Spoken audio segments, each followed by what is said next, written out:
法务部行政执行署彰化分署呢是头一届甲彰化地检署来合作，来举办虚拟货币的拍卖。这是一件网络投资的诈骗案，拢总有46000粒的泰达币是分做2标要来拍卖。卖这人拢真有兴趣，也那落尾呢是共一个人以74万9甲78万6去甲标着。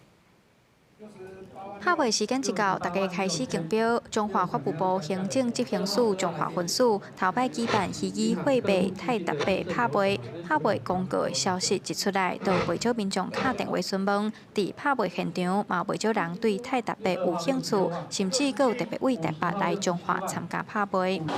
大概投资约2年的时间，从台北看到彰化第一次有在拍卖，后来现场看一下。因为它这个泰达币，它比平台来讲的话，拍卖价格可能会稍微低个几毛钱这样，它就有那个获利空间。 法务部行政执行署彰化分署表示，这届泰达币是来自一件网络投资诈骗，被告用面册甲来看股票投资、AI 选股票等等的文章，拐骗被害人汇款，经由彰化地检署判决，没收将近46000粒的泰达币。然后最特别的是虚拟货币，因为这个是彰化的地院地检跟我们行政执行分署第一次有虚拟货币的拍卖。我们这次拍卖的虚拟货币一共有4万多颗。那据我们承办股的书记官他们的转述，就是其实有很多的民众打电话来询问虚拟货币。行政执行署彰化分署表示，泰达币目前一粒计售大约是新台票29块，拍卖分2标，是共一个人分别用74万9000甲78万6000得标，